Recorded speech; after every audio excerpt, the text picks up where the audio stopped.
Direction Point! Direction Point! A Doctor Who podcast network.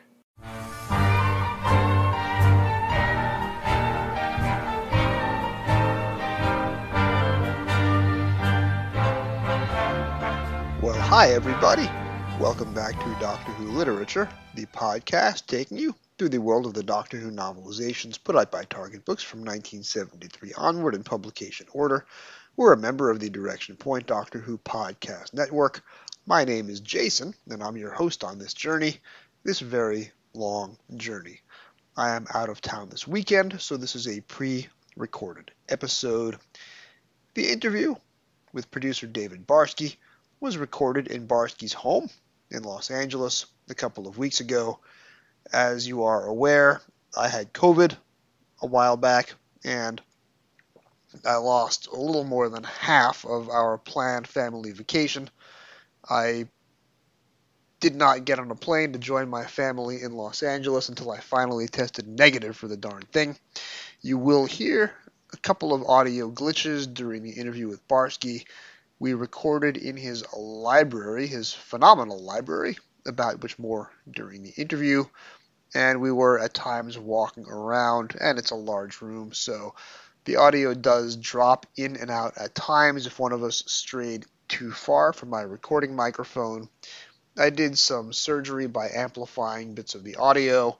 It's a little bit of an uneven sound at times, but it's a terrific conversation, goes well over an hour, so I do encourage you to stick with it. You will also notice that I still had a pretty significant residual COVID cough at times during the interview, especially towards the end as I was just talking too much. I did try to mute that out wherever possible, but you will hear it. I promise no Barskys were harmed in the recording of that interview. The book we are talking about is Inferno, the 89th Target book. One of my favorites, one of his favorites. As we approach the last 90 days before Doctor Who's 60th anniversary, we do have a new feature on the show. I will be asking all of my guests going forward what is their favorite TV Doctor Who story of all time. We have a lot of episodes to go before the 60th and a lot of guests, so I hope to hear a lot of interesting answers as I keep asking the question. One last point before we get to my interview with Barsky about Inferno and my audio essay about Inferno. Last week, episode 88, The Aztecs, the original version of that released on the Sunday morning, featured me reading out an audio essay written by Kate Orman. I was finally able to connect with Kate later in the day, and we now have her recording of the interview. I did push that out on Monday, so if you downloaded or listened to the episode after day one, you would have heard her performance. But since that was, I'll be honest, that was my number one episode of all time in terms of first day downloads, so anybody who grabbed that show on the day of its release last Sunday will not have heard Kate's performance. I am going to include it here and now. After Kate Orman, the rest of our regularly scheduled episode 89, Doctor Who Inferno. One bit of late breaking news, Cutaway Comics does appear to be working on an Inferno comic prequel called Unity is Strength. A lot of terrific talent is attached with the making of that comic, and I look forward to finding out more about it as the time goes by. Meanwhile, let's get to it. The Aztecs is one of the very first Doctor Who stories, and one for which I have tremendous respect. On a shoestring budget without benefit of video editing or location filming, the production team brought to life a Shakespearean tale of good versus evil. It's a pity, then, that the very basis of the story is a mistake. The Aztecs didn't build tombs, they cremated their dead. And they didn't believe in reincarnation, at least not in human form. Warriors might return to the Earth as hummingbirds when they'd finished serving the sun. On screen there are a number of little boo-boos. The camera colliding with the sacrificial altar in episode 1, the mispronunciation of names, the X should be pronounced sh, the little white gloves dangling down from Totoxel's wrists. Someone had obviously seen a picture of an Aztec priest wearing the skin of a sacrificial victim. his own hands protruding from the sacrifice's wrists. But none of these detract from the story. It's not really about the Aztecs, but about superstition clashing with compassion. So long as the impression of accuracy is given, actual accuracy isn't so important. However, when John Lucarotti novelised his script in 1984, it turned out that he didn't really know much about the Aztec people after all. For example, quote, "It's an Aztec mask of Quetzalcoatl, the sun god, who was driven into exile by Huitzilopochtli, the god of darkness," page 3. That single sentence contains 5 errors, 6 if you include the fact that the televised mask showed Huitzilopochtli's face. Quetzalcoatl, spelt wrong, was not the sun god. Huitzilopochtli, spelt wrong, was. And Quetzalcoatl was driven into exile by the god Tezcatlipoca. Further perusing the tomb, Susan discovers a wall painting of warriors. Quote, "From their mouths came bubbles filled with hieroglyphs," page 4. Unfortunately, the Aztecs lacked writing as well as the wheel. John Lucarotti was probably thinking of the Maya, who did have a hieroglyphic system of writing, or the ancient Egyptians. In fact, he seems to have had the Egyptian pyramids in mind when he added a tomb and, quote, "interior," page 20, to Aztec temples, which were solid except for the little god houses on the top. Totoxal's behaviour, too, is odd. Quote, "The high priest picked up the jug, filled the goblet, and drank the wine in a single draught," page 17. The Aztecs had no wine, only a drink called octli made from fermented cactus juice. And to drink it outside of special circumstances was punishable by death. He also goes to, quote, "visit the barracks to select a victim when the gods demand blood," page 21. The Aztecs sacrificed those who were captured during their war campaigns against the other peoples of the Valley of Mexico, and special slaves, not their own warriors. The other tribes, in turn, might sacrifice captured Aztec soldiers. The warriors are portrayed as having metal swords. Quote, "The sword was drawn and the tip touching Ian's stomach. The chosen warrior slid the sword back into its scabbard," page 37. In fact, the Aztec sword was a long, thin wooden club, rather like a cricket bat, studded down the sides with sharp chunks of the volcanic glass obsidian. These bulky weapons couldn't be fitted into a scabbard. There's one memorable scene in the televised story where Ixta fights with what appears to be a short club with 2 loops on one end. In fact, it's an atl-atl, the equivalent of a woomera or spear thrower. Presumably no one realised what it was. Other little errors are scattered through the text. The steam house, used frequently by the Aztecs to clean themselves, has mysteriously moved inside and become the, quote, "bathroom," page 44. Criminals were stoned or strangled, not crucified, page 106. And this attempt to sneak Christianity into the book is rather embarrassing, especially given that the conquistadors used religion as an excuse to wipe out the Mexicans and their devil-worshipping civilization. Another confusing point is the extent of the Aztec sacrifices. By 1507, the date given in the novel, large-scale sacrifices were quite normal. The dedication of the great temple in the Aztec capital of Tenochtitlan, 20 years earlier, had cost between 20 and 80,000 lives. Yet Barbara hints that the, quote, "thousands who die in a single day," were victims of the Aztecs' last-ditch attempt to placate the gods and drive off the Spanish, page 51. They were much too busy fighting the Spanish to indulge in mass human sacrifice, though some Spanish soldiers did end up on the altar. The writer W.H. Auden once said that you can't review a bad book without showing off. But none of the above facts are obscure. Most of the information John Lucarotti needed to paint an accurate picture of the Aztecs would have been in a good children's book, and it's a shame he didn't bone up more before putting pen to paper. But the televised story remains a classic example of what Doctor Who can do with 2 painted backdrops and a handful of shillings. He is hoping for a prompt Australian release of the BBC video. Well, I wrote that in 1992, and looking back at it, I think I'm extremely cocky to be nitpicking one of the greatest Doctor Who stories. I'd love to know what some of the sources that John Lucarotti used were for his research. And I'd also like to know how accurate some of my nitpicks are. So anyway, I hope you enjoyed that. P.S. I apologise for my pronunciation of the Aztec names. Hi, I'm Rupert Booth. I am known as Paul Ferry. And my name is Barry Williams. Together, we host Time Ram. Time Ram's a cruel mistress. It's a random number generator. That also. We roll a number from 1 to 13, and that's our doctor. Then 1 to 300 for the story, and then we ram them together. Even if it doesn't make sense. Cruel, I tell you. Time Ram, putting the wrong doctors in the wrong stories, so you don't have to. You're listening to Doctor Who Literature.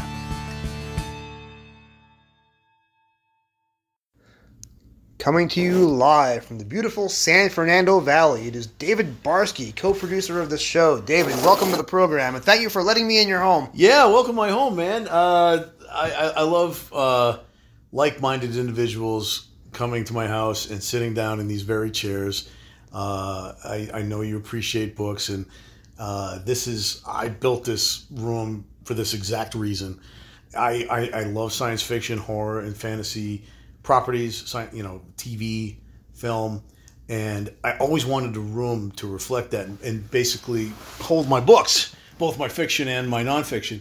And I was like, I want to do something sci-fi, but I don't want it cheesy looking, And so I actually I didn't know what to do, and we bought this house, and I one day I walked into a lighting store and saw that fan.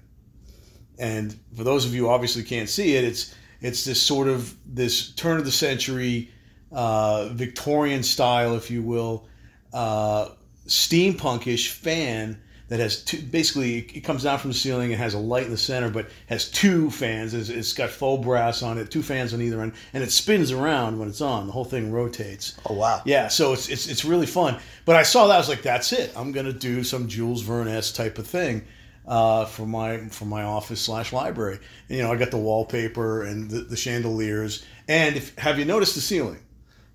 It looked like a steamer trunk. Well, no, it's actually I'm sorry you didn't figure that out. Or the hull of a ship. There you go. It's the interior of a submarine, like the Nautilus. Oh wow! Okay. So I hired a muralist to paint this. And it's kind of cool. It's like even the patina and the etching he did. That's not 3D. The only thing 3D on this are the rivets in the panels. He bought these little discs, these half spheres, and he glued them on. But everything's painted. So these this is basically panels, interior panels of a ship or a submarine like the Nautilus. So just to describe the room, you walk in, you have your Resolute desk in the middle, and the rest. Well, it's not. That's the right hand side. This is the right hand side. And the rest of it.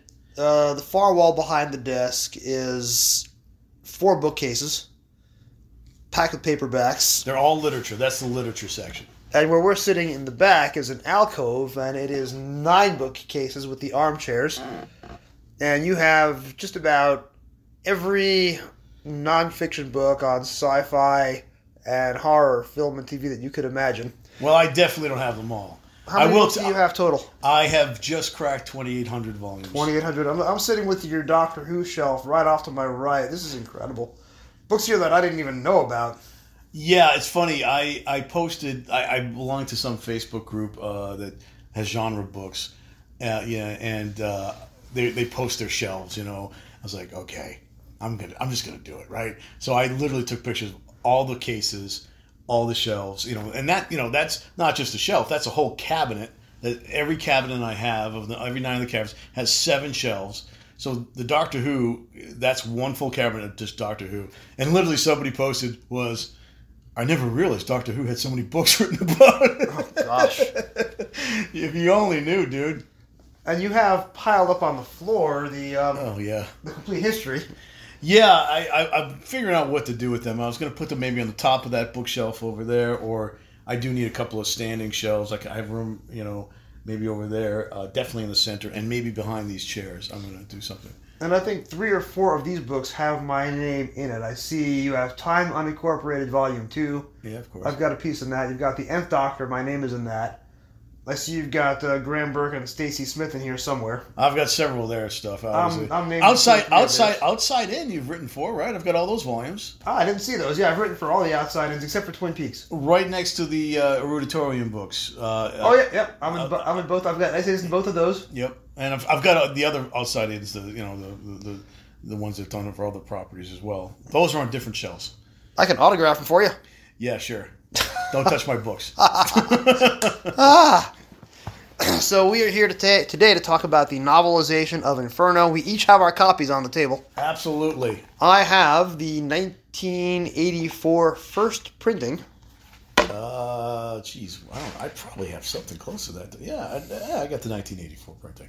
All right, well, let's not mistake our copies for one another. I'm curious to see, do you have the Lyle Stewart sticker on the back? I do not. See, this bookseller, has all the pricing. Yeah. And it's the exact same thing. But they put the sticker over the USA price that was actually printed on the book. Okay. And they put their own sticker. This says $350, not the $295 you got. It later went up in the late 80s. Lyle Stewart raised the price to $325 and then $350. You may have bought that in 86, 87 after the price went up. I literally bought this 3 months ago on eBay. Oh, okay. And for a lot more than $350. So the person that you bought it from must have bought it like in 87, 88. Yeah, that's my guess. I did own a copy. I had every novel, as I mentioned before I shamefully sold them because I'm such a hopeless completionist. I said, those Sayward episodes are never going to be, those Adams episodes are never going to be. And of course, here we are today, and I'm out books, and I have to pay thousands of dollars to get them all back. And some would say they hope those Sayward books were never written because they were terrible. Yeah, I've heard that. But yeah, I mean, look, the novelizations were glue for the fans for a long time, and they're so important. Well, we are recording in the last days of August 2023. I've just gotten my voice back. We are a little less than 90 days away from the 60th anniversary. What I'm going to be doing in every episode of Doctor Who Literature until the anniversary is I want to find out what your favorites are. You know that at Li Who 2 weeks ago I recorded a panel on the top 60 of all time as unscientifically chosen by 6 different fans. Want to get a sense. 60 years of the show. Unearthly Child through Power of the Doctor. Not the best. What is your favorite? What is your favorite story, TV story out of the last 60 years? Well, I kind of mentioned this on the special we did on 5 Doctors. That poster right there tells you what my number one story is. That is the most accurate replica that I've ever seen of the Lee Sen Chang Palace Theater poster from Talons. And that was designed by Gav Rymil, who does the Missing Episodes podcast, which is phenomenal, by the way. My jaw dropped when I came into this room and turned the corner, and there was Lee Sen Chang with the Tom Baker scarf hanging on the bookcase right next to it, I should add. Yeah. I still have to get the season 18 scarf. I've been meaning to do that, to put it on the opposite corner here. The June Hudson scarf. Yeah. You ever walk around Los Angeles wearing your Tom Baker scarf, or is that merely decorative? That's merely decorative. That has, I don't even know if I've worn it myself, to tell you the truth, even in the house, frolicking around in my underpants. I mean, it gives me a good idea, though. I will tell you that Talons is on my top 60 list. I won't say where. Those rat bastards of the Doctor Who magazine, I saw it wasn't even their top 20. What happened there? That's got to be some sort of, Donald Trump would be all over that voting. Well, he would be all over a lot of things, and we all know what happened to him, so. Well, nothing yet. Give it time. He does not appear to be a Doctor Who fan as far as I could tell. I don't think he has that level of taste. No, not even close. Trust me. Not that I've met the man, and I hope never to. I paid rent to him. Did you really? I want that money back. Well, wait a minute. Was it a good place, though? I mean, was it a fair landlord? So here's the thing. He had these luxury high-rise buildings in Manhattan. Of course. However, as you know, he inherited his business. Mm-hmm. So his father owned several buildings in the outer boroughs. Every building was named for his father, Fred Trump. So every building began with the letter F. Oh, sure. So I rented a building in South Brooklyn. I won't say which building, but it was a Trump family-owned building, and I was living there when The Apprentice debuted. Mm. And The Apprentice, as you know, Trump was essentially broke, and he was rescued from poverty by a TV producer named Mark Burnett. Of course. Who cast him in the role of a billionaire impresario who was one of the most sophisticated men in the world. And that TV show eventually got him the presidency because people thought that the character he was playing on the show of course. was a real person. Yeah, don't trust anything you see on TV, folks. Heaven forbid. Yeah, well, no, it's I don't know how widely this is known, but you know the whole. Oh, here we go on this tangent. Sorry.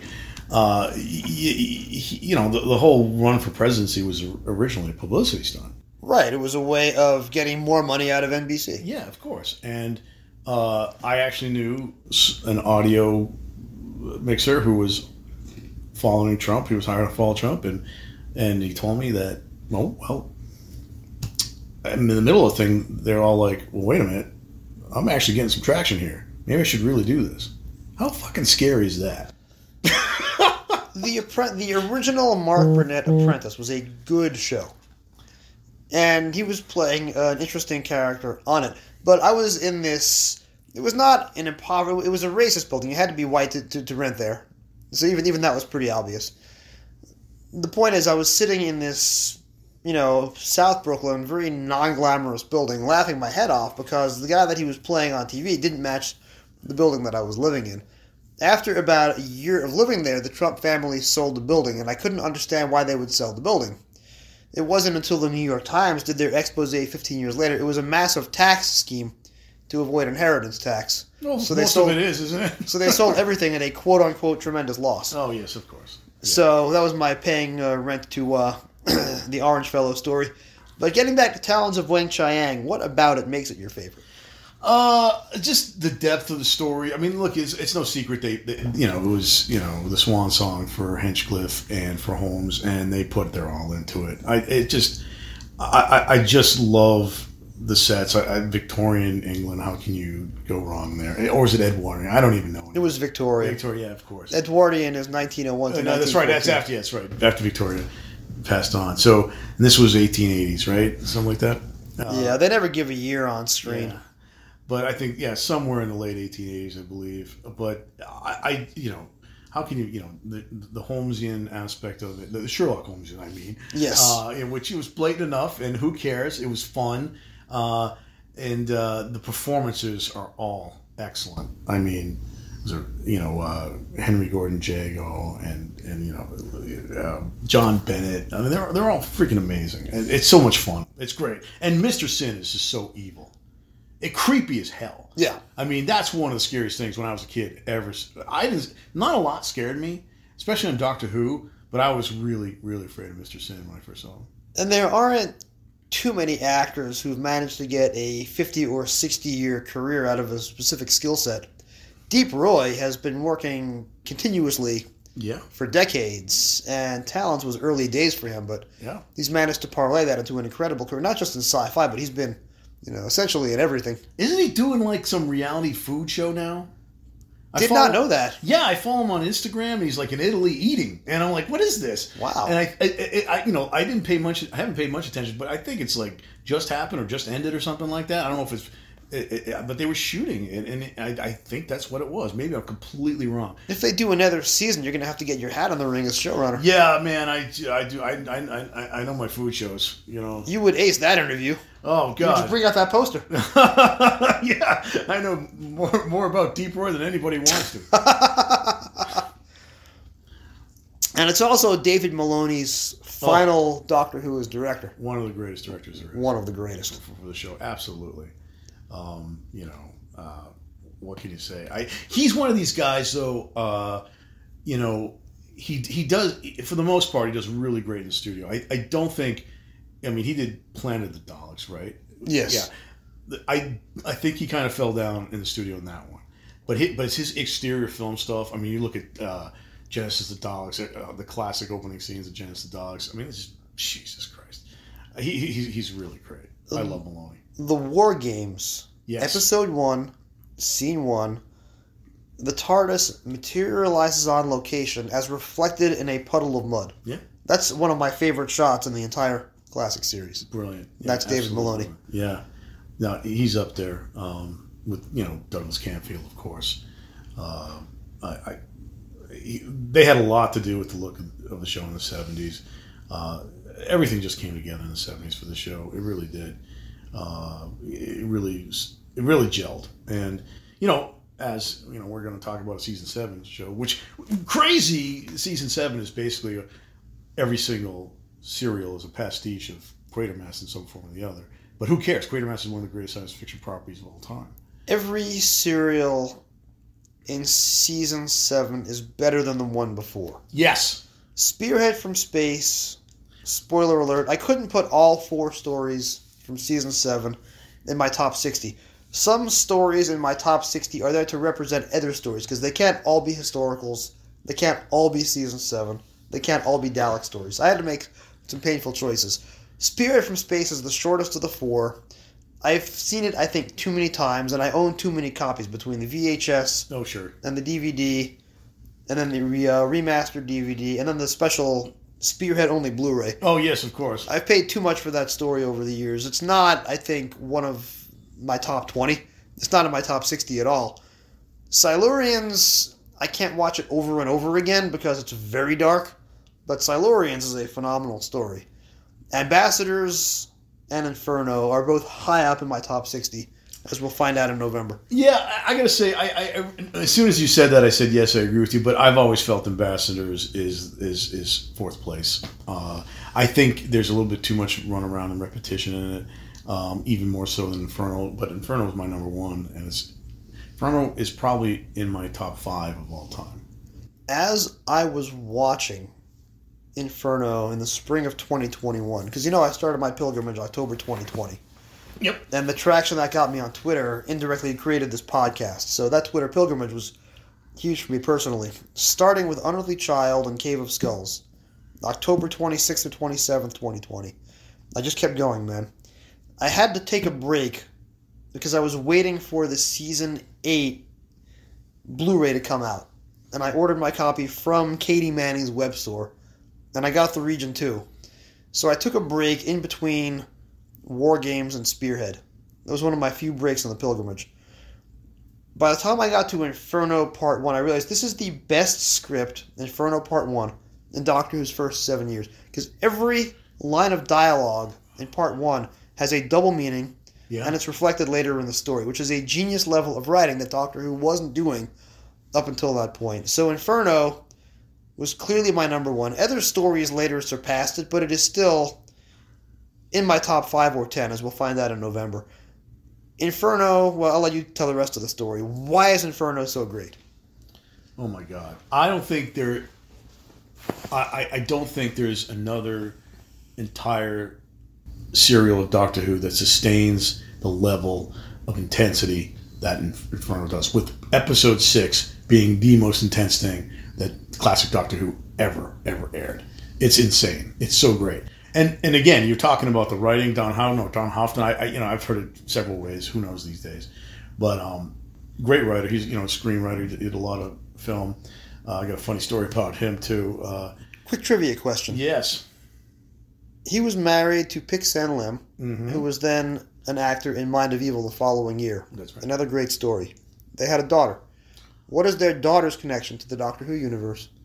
Wow, that's a good question. I have no idea. Also an actor. She was in a 2-part Sarah Jane Adventures.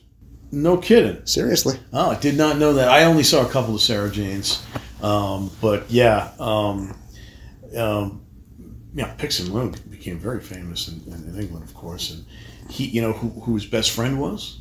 Who? Peter Cushing. Peter Cushing. My favorite actor of all time. Can't imagine why. Yeah, obviously he was a big Hammer star. I'm just going to say that out of all the books behind you, I'm sure Peter Cushing's name appears in about 20% of them. I have several books dedicated to Peter Cushing alone. So, and maybe 10 years ago, I was fooling around on eBay. And I was looking for Peter Cushing stuff. And I came across a set of, I believe, Crimean War figurines that Peter Cushing actually painted and made.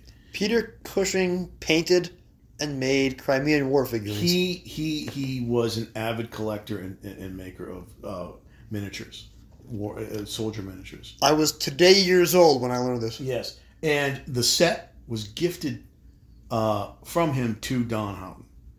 Wow. Yes, and it was missing a couple figurines, and at the time, I think it was at around $600-something, and I was so ready to pull the trigger. It was an actual. You couldn't buy it now. You had a bid on it, and I'm like, Jesus Christ, do I really need collect more stuff, and I was like, what am I going to do with these things? I was on the fence, and I never did pull the trigger. Wow. But that would have been such a cool thing. To have in this library a shelf of Peter Cushing figurines. Yes. Given to him by Don Houghton. Yeah. No, opposite way. Other way. I believe Cushing made them and gave them to Don Houghton. Yeah, I believe that was the story. And they wound up on eBay. Yeah. So you have... That was the other thing. I was just not sure of the authenticity either, but given what I know about Cushing, yeah, it's probably true. So Don Houghton writing this story is on a whole different galaxy compared to everybody else. But the script editor and the person who commissions it is Terrence Dix. There's the famous story, probably apocryphal, but I'm sure there's a kernel of truth to it. Terrence mentioned it on just about every audio commentary ever. He tells Malcolm Hulke, for season 7, we're going to have the Doctor exiled on Earth. Malcolm Hulke says, you've reduced yourself now to 2 stories. That's right. Alien invasion or mad scientist. They then put a twist on those because Silurians, the humans, are the alien invaders. Mm-hmm. Ambassadors of Death, the alien invaders, are good guys being misused by fascists. And Inferno is a mad scientist story with a twist. It is reportedly Terrence Dix who decided that Inferno needed to have this subplot in the middle in the parallel universe. Mm-hmm. How prescient is that, and what does that fascist parallel universe add to our enjoyment of the story? I think it's everything. A lot of people actually detract. Not a lot. I've read recently a few people detracting the whole thing. So it's sort of like you're telling the same story twice in the same serial.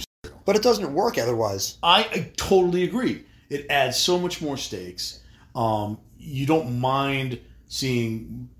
Well, you do sympathize. I shouldn't say that. You do sympathize with all the fascists, except for maybe the Brigadier, because he's out for himself and he doesn't care who else dies and he wants to go home with the Doctor no matter what. And but you do care about was it unit leader? No, what was Liz's section leader? Yeah, section leader. And Benton was under section under leader or something like that. Platoon under leader. Platoon under leader. So, anyways, you do sympathize with her, especially because she starts turning the corner, and as well as Petra. Doctor Will. She's a doctor in the parallel universe. That's right. Forgive Williams, right? Dr. Williams. Yeah. But anyways, have there been any bigger stakes? You see that the same actions in the fascist parallel world literally destroy the planet. That has never happened in Doctor Who. You see Earth destroyed. And the same action could happen in the Doctor's own quote-unquote world. So it's like, oh God, he really needs to fix things. We see how bad it could get. And we've never seen that before. And I got to tell you, though, I think episode 7 is kind of a letdown. I don't know why. It's like just because that episode 6 is so amazing. Let's talk about the cliffhangers. Oh, okay. That's all I want to talk about. Episode 3. They're all double, at least. Episode 3, the Doctor sneaks his way into the drill head. He notices that the computer is broken, and he knows why. Mm-hmm. Because if Professor Stallman broke it in his universe, as sure as eggs is eggs, Stallman must have scrambled it in this universe. He tries to repair it. Platoon Underleader Benton comes to him with the machine gun. Either step away or I shoot you here and now. Let's talk about this cliffhanger. John Levine. He was an extra. Douglas Camfield sees something in him, gives him a big part. He gives John Levine this cliffhanger. John Levine must have had the time of his life. I mean, on this serial. This is when he's like, oh my God, I made it. I get to play this goofy werewolf, which was a hell of a he's used to being monsters anyway, being a Yeti and all that. And a Cyberman, yeah, Cyberman, of course. But my God, he has so much scenery to chew here, and he does it very well. I love it when the Venusian karate hits him, and his yelp when he goes down is so great. It's one of my favorite things in this episode. But this is the story that makes him. He has a small part in the invasion, right. Also Douglas Camfield. Right. He has a very small part at the end of Ambassadors. Inferno is the first story that presents him as our best friend. Mm-hmm. And then he immediately goes to being the bad guy at the episode 3 cliffhanger, and all of a sudden, he was so good in parts 1 and 2 that you suddenly buy it. It's true. And the funny thing about the pattern with, I'm not going to say the final episodes of, the Pertwee seasons were the only ones where you saw a lot of Benton. But if you look at the next season with the Demons, he gets a good role there. Unfortunately, they did him dirty in the Time Monster, another finale. But it's still, he gets something to do. It's supposed to be a bit comedic, but it's weird how it's always the final. I mean, obviously, though, Barry Letts had more to do with those finales than the other episodes. Yeah, because Barry Letts writes the last 4. This is the only finale he didn't write, but he directed parts of this when Camfield had his heart attack. That's true. That is true. All right, so that's the part 3. Part 4, cliffhanger. I showed this at LIU every year. I didn't show it this year because it's been overused by me. But Douglas Camfield camera scripts were military precision. Mm-hmm. The Vision mixer must have collapsed in exhaustion after cutting this together live in studio. That episode 4 cliffhanger as they're counting down to penetration 0. Yep. This is done in 1969. They probably shot it. It's amazing. Definitely my favorite cliffhanger of this serial, if not of the entire Pertwee era. It's my second favorite of the serial. Yeah.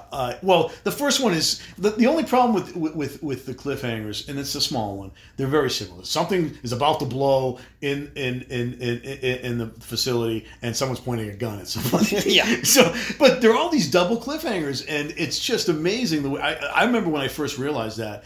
Probably the second time I saw this, I was like, oh my God, this is one of the most intense cliffhangers I've ever seen. This is, back in the 90s, maybe the second. That's probably the third time I've seen it. And I was like, this is great. This is so clever. And the editing is so intense in this throughout this whole serial. And it's one of the reasons why I chose this book to do on this podcast, to see how Dix could really translate it into prose. And we'll find out shortly. Yes. I won't get ahead of myself. Episode 5, cliffhanger, kind of disposable. The werewolf shoves his hand through a glass. Sure. Not your more memorable one. Yeah. The episode 6 cliffhanger is the end of the 4-part Fascist Universe cycle. I'll let you do the talking, because I know what I'm going to say. Well, it's very interesting. The characterizations in that Fascist Universe are some of my favorite. And I think the subplot, believe it or not, heaven forbid I say this about Doctor Who, but the Sutton and Dr. Williams thing, you see them actually develop as a couple throughout those 4 episodes, and it's really nicely done. It's like sure, he walks in with all the male machismo you could possibly not want, right? And she's standing her ground, as a woman of the time and one of the leaders in this facility. He wants to borrow her, rattle off a couple of letters. Yeah, of course. They're starting out polar opposites, but you see them gradually come to a consensus as he realizes he has to back down and understand this world better. What I mean by world is, he's coming in from an oil rig, and he's an engineer from that kind of world. Male-dominated world. Exactly. But she's also seeing that he's probably right about my boss. And by the time, and what is it? What is it? Fifth it's the 5th episode. They really come together, and the same thing happens in the world the Doctor is from, where they didn't have to put that coda at the end where he's basically said, "Oh, I'm glad I didn't waste my time here after all." That was a bit on the nose. When we already saw it was very, it's like, hey, when she grabs him and says, "Hey, look, I'll take care of Stallman, and okay, you butter him up, and I'll go in for the kill," or whatever he says. It's like, okay, now they're a team, and it works so well. Their character arcs are so well. These two, I'm not going to say ancillary players, but they're definitely, characters we'll never see again in Doctor Who, and we know it. But their arc is so wonderfully scripted. And it comes to fruition in the Fascist England. That's correct. That's where the bulk of the romance happens. Absolutely. But we understand, because there's obviously parallels between the whole worlds, and we understand why they get so close together in the final episode of the serial. But going back to the actual end, the cliffhanger. The cliffhanger. I mean, it's shocking to think that a place you're sort of familiar with is going to be obliterated. And Doctor Who never loses. No. Season 1 through Season 7, Doctor Who, with the possible exception of Dalek's Master Plan, Doctor Who always saves the day. Yeah, and then he became Peter Davison, and it was all different. But well, thank you, Eric Sayward. Yeah, right, of course. But no, you're absolutely right. It's like he couldn't save these people, and even though they weren't, it wasn't, the society that he would like to have seen occur on any planet. He knows that there's value in their lives, and I think the Doctor can always change political governments. He's done that a million times. We've seen it before. He doesn't care. He understands that humanity is more important than any level of politics. And Paul Cornell, outspoken critic of John Pertwee, at least he was in the 90s, in one of the early New Adventures that Paul Cornell wrote, the Doctor says that when he gets to the parallel universe and sees the face of Big Brother, he said it was one of the faces that he was offered at trial. So at least in Paul Cornell's headcanon, the Big Brother who runs fascist England in Inferno is an alternate incarnation of the Doctor. Okay. This is the idea of Paul Cornell, age 23. I get it. It's not officially canon. Yeah. But it's a way of reading more into the Inferno universe. Because the Doctor doesn't have a parallel in that world. Paul Cornell gives him one. Oh, I see. That makes a lot of sense, I guess. It's Jack Kine on the poster. Yeah. But in Paul Cornell's headcanon, Jack Kine is a alternate third Doctor, one of the faces he was offered at the War Games trial. Well, I didn't see that face pop up when... Neither did I. And I've checked. Yeah. Oh, gosh. Oh, man. Well, I got to say, Paul, I can't blame Paul specifically for this reference, but it became one of these, as you can see, I'm really into the history of the genre with all these books around us. I never would have guessed. Yeah. And, with your bespoke steampunk ceiling. Yes, of course. But whatever the case, so I love understanding influences and where, on things and see how the genre evolves. But as we said, look, Quatermass is a huge influence in this era of Doctor Who, and maybe a little bit prior to that. However, in the Discontinuity Guide, one of the things they list, one of the films they list as influencing this serial was a film called The Day the Earth Caught Fire, and I never understood that. I'm like, it has nothing to do with what's going on in this. Maybe they've never seen that movie, but I've seen it. I've seen it first published in that book, and I've seen other fans reference that particular movie as influencing the happenings of Inferno. And I'm like, it's not even close. Day the Earth Caught Fire stars the great William McKern, and it's about nuclear bomb testing, knocking the Earth off its axis and spinning it towards the sun. Which Twilight Zone. Yeah, it did, yes. Season the Midnight 3. Sun. The Midnight Sun, of course. One of the best Twilight Zones ever. Really great. That one freaked me out, too, when I was a kid. But anyways, there is a movie that was just made a few years after the Day the Earth Caught Fire called Crack in the World. And it's about harnessing energy in the mantle of the Earth's mantle and getting towards the molten core, and they drop a nuclear bomb down a shaft to try to harness it, and then the world breaks apart. I think that. I mean, there was other things that obviously there was real digging, there's real drilling, the mole hole experiment, and all that kind of stuff. Right. But as far as films go, you watch Crack in the World, and you're gonna say, "Holy crap, this is Inferno." That was like 1965, I believe. Huh. Surprise Discontinuity Guide missed that. Yeah, look, but it becomes one of those things, like, unfortunately it became, it's a minor thing in fan wisdom, but I saw that it, that other people reference that. It's like, who was it who said that, Peter Hanning's book, or was it Bentham in that, who said, the Gunfire is the worst Doctor Who serial ever. That was Jeremy Bentham. Yeah, it was Bentham, yeah. And as we are sitting here in your wing chairs, I have Celebration is at my fingertips. Yeah. And I've just stopped and retrieved Discontinuity Guide from the top shelf. And I see you have a bookmark. You literally have your bookmark at the Inferno page. Because I probably read it 2 days ago. Yeah. Yeah. Roots, the Quatermass serials, the installation setting, men turning into monsters, race memory. 1984 in the Star Trek episode Mirror Mirror, the fascist parallel Earth. Of course. The Day the Earth Caught Fire. Yep. It's a Wonderful Life. Sure. That's a bit of a stretch. I think so.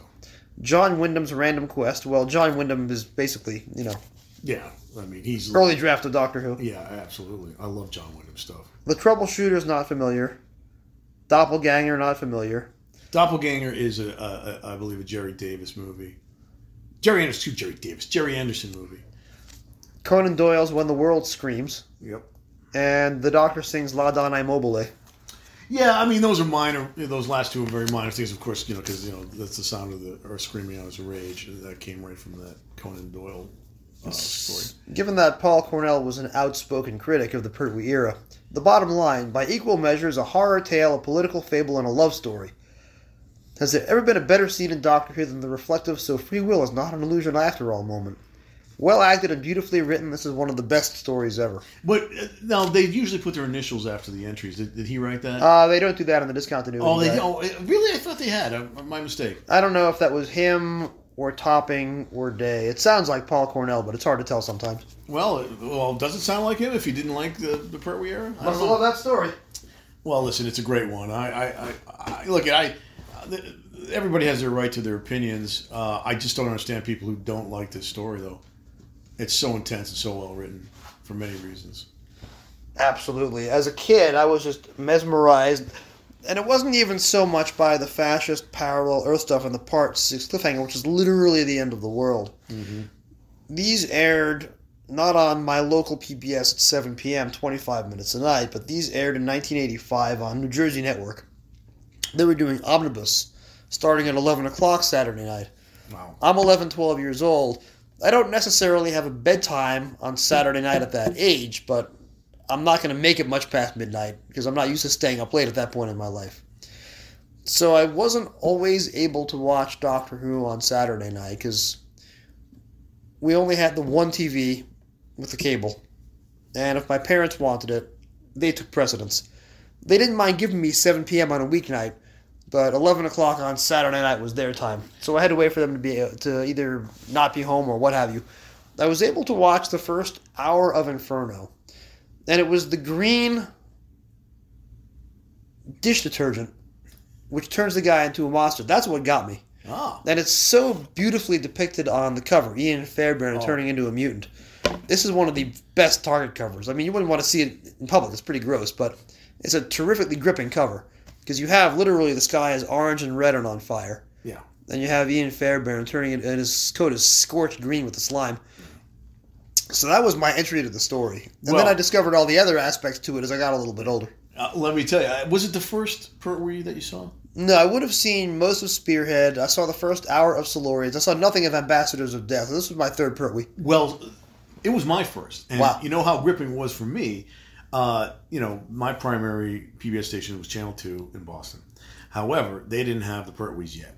Channel 11 in Durham, New Hampshire did. And they were running the omnibus at 2 p.m. on a Saturday. Oh, wow. Yeah. But New Hampshire was further away. However, there were so few people watching television, I could occasionally get it with my rabbit ear TV in my bedroom.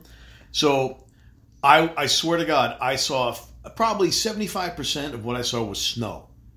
I watched the whole thing, but most of it was snow. I could catch glimpses of it, but the audio was weird. You know how with snow you get that crackling, fizzing? Yeah. You've seen Poltergeist, right? Of course. Yeah, we all have. But it didn't do that. It snowed, but the audio was perfect. Like kids today will never understand the struggle of trying to watch an out-of-town UHF station. Yep.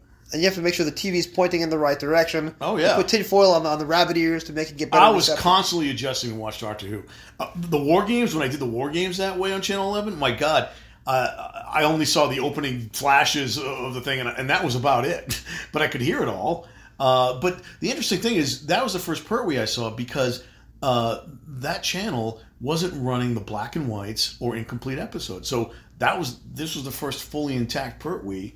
Because Silurians was only black and white in the 80s, correct. and Ambassadors was only black and white in the 80s. And there was something up with Spearhead. I forgot what it was. Maybe it was a poorer print because of the film. I don't know, but they didn't run that one either. Huh. So Inferno was the first one they run. Yes, it was, because I was there for it. Trust me. And I was dying to see Pertwee. This is the first Pertwee I've ever seen. Yeah, it wasn't my first, but it grabbed me the most in those early days. And then I got the novelization. I got it sometime in 1985, and I know this because Christmas 85, my family and my mother's older sister's family, we were on Long Island. They were in suburban New Jersey. We met in the middle. We spent a week at Christmas in the 42nd Street Hyatt, which used to be the Commodore Hotel. It was purchased by Donald Trump in the 70s, right next to Grand Central Station. And we stayed in that hotel, and then we walked, my father and I walked from 42nd Street down to East 11th Street and 2nd Avenue to what was then a Yiddish language theater. It is now a movie theater. Same movie theater where I saw Day of the Doctor on the big... Day of the Doctor on the big screen in 2013. Oh, wow. But we were in town to see a Yiddish language show called The Golden Land about the Yiddish immigrant experience. And my father and I walked all the way down, and we stopped by Forbidden Planet, the original location in Union Square. It's moved a couple of times. And he bought for me books 98 and 99, The Invasion and the Crotons, which had just come out. So I got those in paperback. But Inferno, book 89, came out about a year before that. So I bought Inferno with me to read on the trip in the hotel room. And then later I get Crotons and The Invasion the same week, so I had other books to read. But I remember reading this in 1985 in a Donald Trump hotel, which I believe is about to be either closed or demolished or turned into something else. So that hotel doesn't have much time left, like Inferno. But I remember reading this book in 1985, and I remember reading it over and over again and acting out the scenes. This book, the Terrence Dicks version, because I hadn't seen the complete TV yet. I only seen like the first hour. The book grabbed me. I'll ask you now, how does the book hold up today, 2023? Well, look, like I said, I chose this book because I love the serial so much, and the pacing is so amazing, the editing is so amazing, and this is probably the best Terrence Dicks book I've read, period.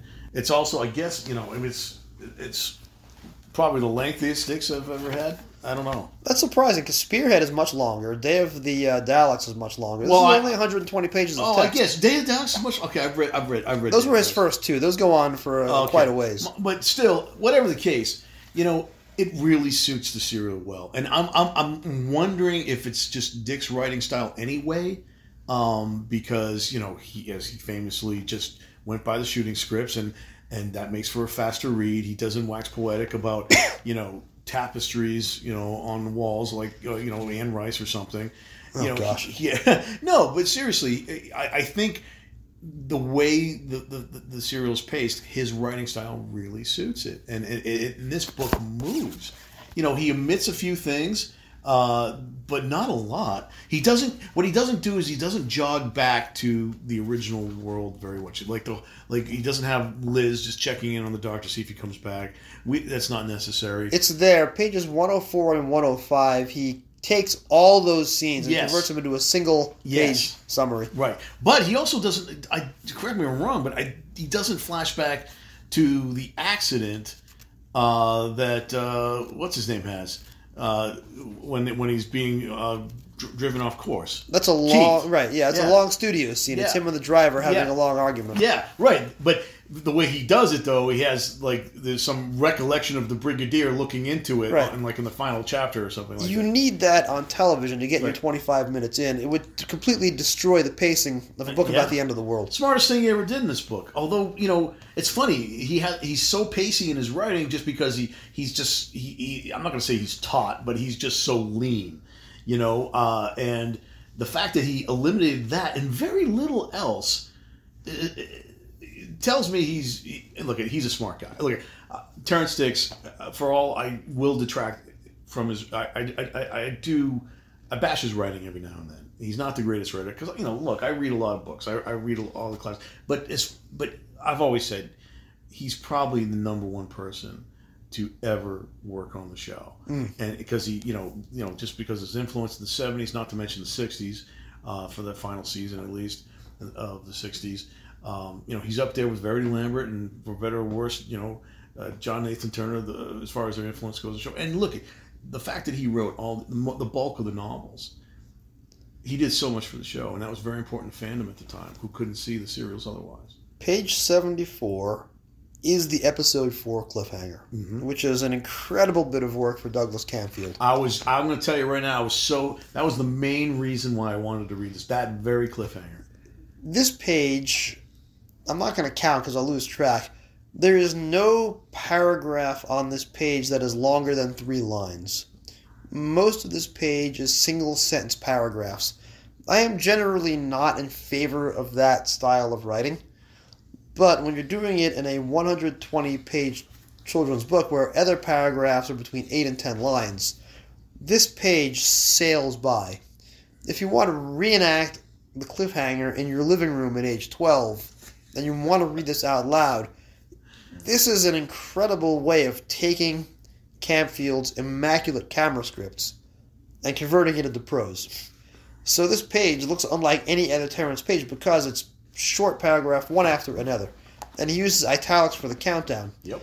And the chapter literally ends with the countdown. And this is possibly one of the best pages that he ever wrote. I mean, it is what you see on screen. I mean, that's what he usually did, but for any of his books, but it just works so well. Such an important, such a love serial. The fact that his writing style just accommodates it. It's just so bizarre to me, really. I was up for a letdown. I was preparing for a letdown when I read this book because a lot of the books I've read, even for this podcast of his, I've been disappointed with for various reasons. This is almost perfect. Almost perfect.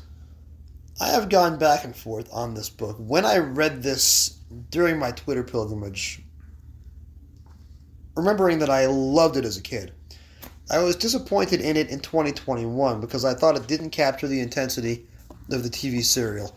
But I didn't write a review of it at the time for Stacy Smith's ratings guide. So usually for this podcast, if I've already written a review for the ratings guide, I'll just read the review out and do slight edits. I didn't have that to fall back on here, so I reread the book anew to write my audio essay, which you'll hear in a few minutes. I fell in love with it again on this reading it over 7 nights, episodes 1 through 7. So the book, I enjoyed it, then I didn't enjoy it, and then I enjoyed it again. Even though he's cut material out, I think it works in the name of pacing.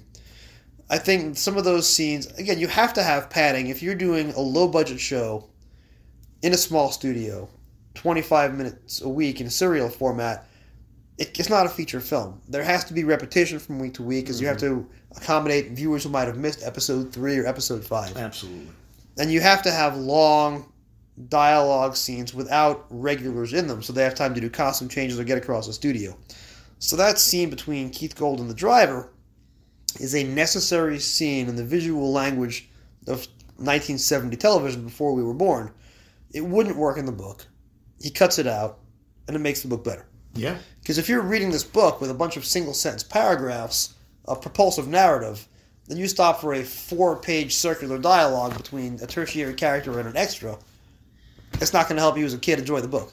So it's addition by subtraction. It totally is. And the funny thing about that, I think the story in general, my biggest complaint about, I have two visual complaints as the story is televised. Number one is the scene where everything's going crazy in the fascist world, right? And Benton goes out to get his troops going, right? And they're just literally laying down. There's 4 dudes laying down. The world, everything's literally going to hell. Yeah. And they're just sitting there calmly smoking cigarettes. And you know what? Dix corrected that too. He did. He just says Benton got us. It's like a single paragraph, maybe 2 lines. He says something to the effect, Benton gets his troops in order. Didn't have them lying down on the job because it just doesn't make sense as televised. That's all. And the other thing is, we just already talked about the whole Keith accident. They make a big deal, and the doctor claims that this is how he figures out the parallels don't have to be exact. Right. When he finds out Keith survives. I get it. I get that's an obvious way to do it, but shouldn't he figured that out though? Just knowing that Liz became a section leader rather than a scientist. I think he should have known that right then and then. He should, not everything is congruent here. For dramatic reasons, Again, these are not just stories. These have to be told to a very specific format. Dramaturgically, you need that moment in Part 7 where the Doctor has this... The Doctor, as most damaged as we've ever seen him in the entire run of the series in Episode 7. He's seen the world destroyed. He freaks out. He tries to destroy the control room with a chair. That's how freaked out he is. We've never seen the Doctor that wounded before. He has to have that moment of euphoria. I'm not saying he needs some new revelation delivered to him in the middle of Episode 7 to give him that euphoria. And Christopher Benjamin, speaking of your greatest Doctor Who stories ever, Christopher Benjamin is also the thing about Talons. So to give him the big emotional moment is great because he's a terrific actor. And Big Finish got, 16 seasons out of Christopher Benjamin? I'm not a Big Finish guy, so I don't know. I guess you They did might like be right. 16 seasons of Jago and Lightfoot. Yeah. And even after Trevor Baxter passed away, they kept going with Christopher Benjamin only. Oh my God. So he's as much a part of Doctor Who as John Levine. Oh, more so. He's amazing. I mean, all these guys in the '70s who record, like I said, John Bennett and just a great, Michael Wisher, can't leave him off the list. My mother is a huge Broadway person because she was raised on Broadway. Her father would take her all the time. She and her sister would go to Broadway shows every few months, 70s, 80s. I recall her coming back from seeing Sweeney Todd in 1978 or whenever it came out. I was too young to go. Didn't see it on Broadway until this year with Josh Groban. My mother saw Speed the Plow on Broadway in 1990. And she comes home from a matinee with a playbill with Christopher Benjamin's name on the playbill. I'm like, no way. I wanted to see Christopher Benjamin on stage. She goes, how do you know who that is? I'm like, let me tell you something. You've seen him on a stage before. And crawling under one, too. That's right. Oh, yeah. No, he's a fine actor. Absolutely fine. It's funny, I mentioned John Bennett again. I forgot what episode it was. I think a couple of weeks back, you were talking about The House to Drip Blood with John Pertwee. And almost the episode Warriors of the Deep. Yeah. With what's her name? Hammer. So I'm blank. Ingrid Pitt. There you go. Well, they co-starred together in one of the segments of that show. But the glue, the interstitial stuff of that anthology was John Bennett. He was one of the investigating officers who was trying to figure out what's going on with this house. So that movie came out the year before John Pertwee assumed the role of Doctor Who. Huh. Watch the movie. It's one of the better Amicus anthologies. Really, really good stuff. So this is ordinarily the part of the show where we play a game. Oh, wait a minute. You don't have a game for me? Since I am not on my computer, I was going to do a live version of Guess That Cliffhanger. Well, guess what? I don't want to do that right now. I can imagine. No, but we can. But I got a game for you first. You've got a game. Well, I am a guest in your home. I am sitting here in your library. I will play your game, sir. Okay, unfortunately for the listening audience, there is a visual component to it, and it's in the other room. I have to get it. We will pause the recording as you go fetch your visual. No, you want that playing. You can always edit it out, don't you? I can edit it out, of course. Are you still recording? Yes, I am. All right, keep recording, because you're going to want to see this. I'll be right back. I will just tell you, between you, me, and the audience, since David is out of the room now, I'll just tell you guys, I could retire from my job, and I could spend 10 years, 9 to 5, just sitting in this room reading as my retirement job, and I would never finish everything in this room. This room is a wonder. Alright, we're talking about The Twilight Zone. One of the greatest Twilight Zone episodes stars William Shatner, but not the one you're thinking. All right. Not Nightmare at 20,000 Feet. His first Twilight Zone is called Nick of Time. He and Patricia Breslin play a young married couple who are driving cross-country on their honeymoon back to New York City. Their car breaks down. The mechanic is Stafford Repp, who is better known as Sergeant O'Hara from Batman, the 1966 series. But this is 1961, so it's before Batman. So Stafford Repp is not speaking in a stilted Irish brogue. He's speaking in his regular American accent. He says it'll take an hour to repair the car. William Shatner and his wife go into the diner, and there is one of those fortune teller machines in their booth. And it's got a sadistic-looking devil's head, and it's the 1 cent Mystic Seer. what Barsky has brought into the library is an exact replica of that machine from the Twilight Zone episode Nick of Time. Pretty cool, huh? That is amazing. It might have been a drunk purchase. I don't know. I usually do that. No, this is a stone cold sober. This is, if you're a Twilight Zone guy, and we are, this is the kind of thing you need in your house. I couldn't resist. It's awesome. So how does the game work? Well, you've seen the episode. Yes, I have. Well, you got any pennies? I do not have any pennies. This is 2023, man. I don't carry cash. Well, guess what? I got some pennies for you. All right. Now you got to ask you the question before you put a penny in, of course. Okay. And the penny, I assume, goes here. Penny goes in there and you pull that red lever. Mr. Barsky contends that Talons of Weng-Chiang is the greatest Doctor Who serial of all time. Is he correct? Pull the lever, you get your card. It has been decided in your favor. All right, score 1 for David Barsky. I am flying back to New York tonight. Is my airplane going to leave on time?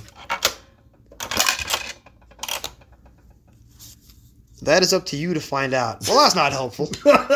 Usually, this machine isn't, as came out in the episode. It was evident to Shatner and Patricia. Oh, Mystic Seer, this episode's release was delayed by a week because I had COVID.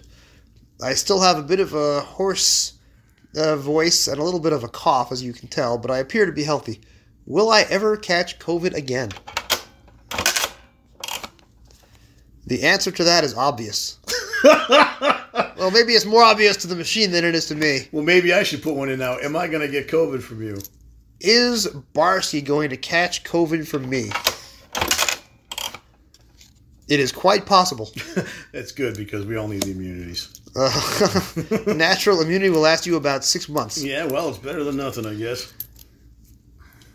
Is the episode 6 cliffhanger to Inferno the greatest Doctor Who cliffhanger ever made? If the machine is wrong about this, then we're sending it back. And we are out. We are out. I swear there's more cards in there. We are out of cards. Well, talk about a cliffhanger. Talk about a cliffhanger. Let me see this. There are cards in there. They just got jammed. But it doesn't want to... I think the Inferno question broke the machine. Yeah. Because when you're talking to a devil's head about Inferno... Try it again, see what happens. All right, I've already put in the coin. I've already asked the question. No, you have to put another coin. Oh. This thing just wants to eat your money. Is Inferno Part 6 the best cliffhanger ever? There we go. There's a card. It all depends on your point of view. That's lame. Well, that's a load of fresh creamery butter. Russell T. Davies is back, and his next 3 episodes, starring David Tennant as the faux teen doctor, are going to be airing in November. Will those episodes be any good? Because I have questions. You may never know. Well, that tells me that COVID may get me before those episodes air. Oh, no, that's ominous. All right. David Barsky is booked to appear on this show in another few weeks to discuss a Doctor Who story. Is Terrance Dicks the author of the next book that Barsky is going to review on this show? Now, I can see the book because you have it on your end table over there next to your TARDIS. Yeah. But the devil can't see it because he's facing me. Is Barsky's next Doctor Who literature book a Terrance Dicks classic? It has already been taken care of. Well, yes, it has, because the book's sitting right there. He's so obtuse, this Satan. So that's 2 clear answers, and that's 5 maybes. All right. That's not a good use of your 7 cents, man. Hopefully you have a key to get it back. I thought you had the key. No, I don't have the key, man. I thought you had the key. Well, you know what? The greatest thing, it actually really dispenses napkins. That's because, in the TV series, it was a napkin dispenser. Yeah, isn't that great? I think I put ones that are too big in there because they don't come out too easily. But they rip. I got to get better napkins for this. Yeah, you've got to get the actual 1960s little white napkins that they used at diners. But isn't that cool? That is very cool. I love it. And Mrs. Barsky doesn't object to this taking up space in her home? She hasn't seen it yet. Hopefully she's not a listener. All right, well, now that you've gamed me, we're going to do 20 questions. All righty. 20 questions live. I'm going to pause while I pick a story.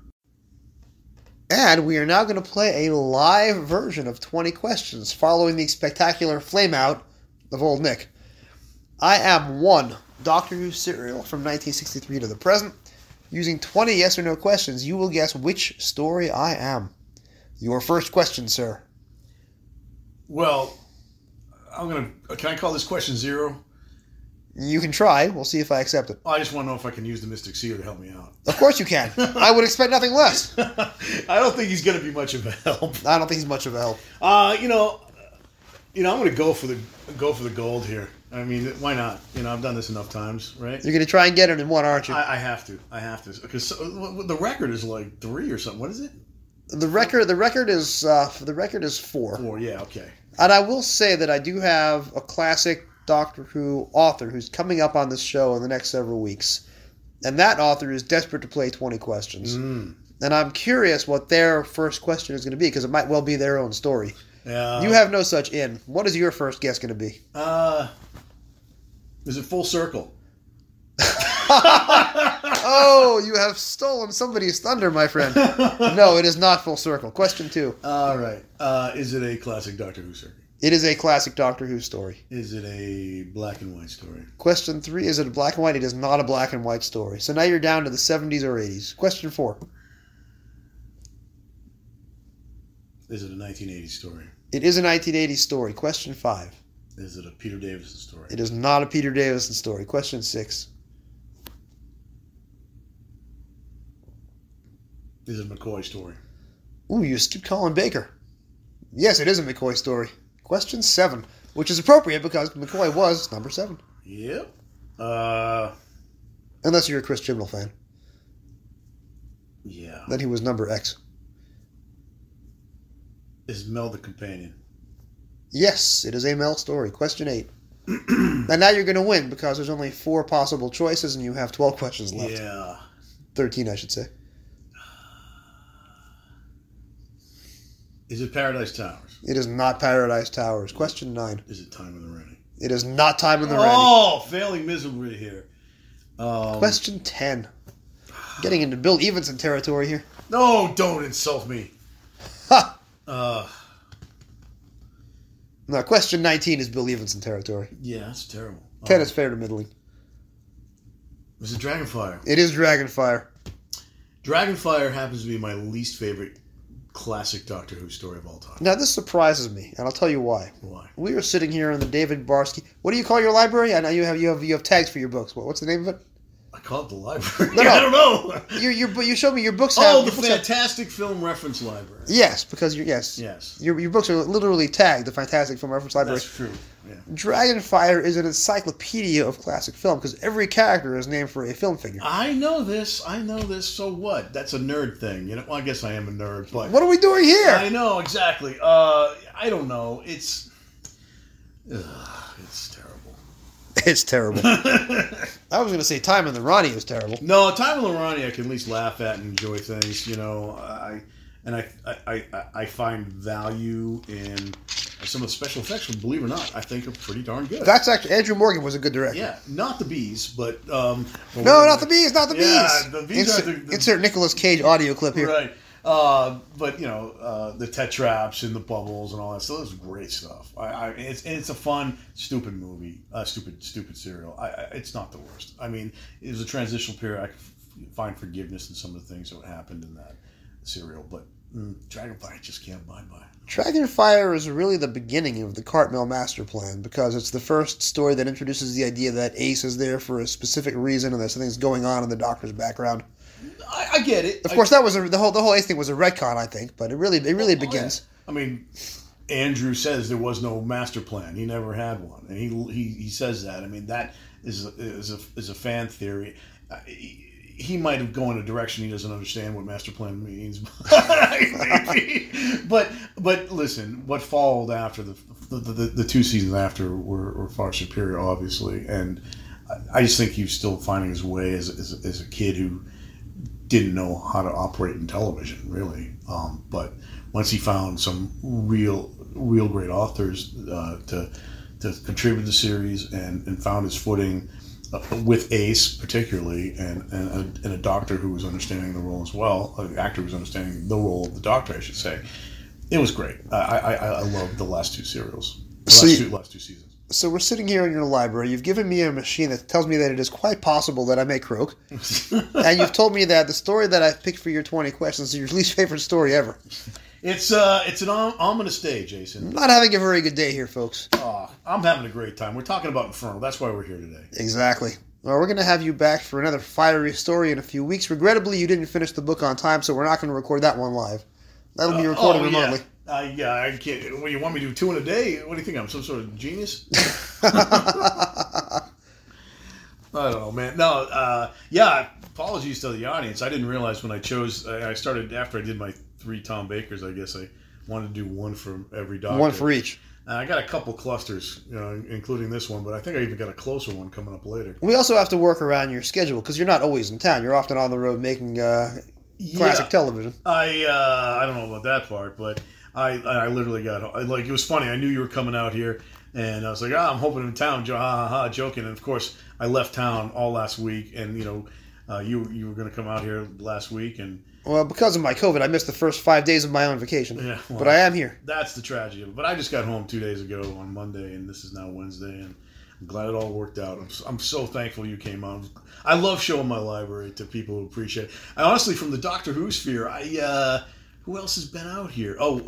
Stacy has been here twice, I believe. Oh, wow. In an earlier incarnation of hers, albeit, but still, she had a colleague that lived nearby, and she'd come by and we'd go to lunch. And Stacy has colleagues everywhere. Yeah, of course.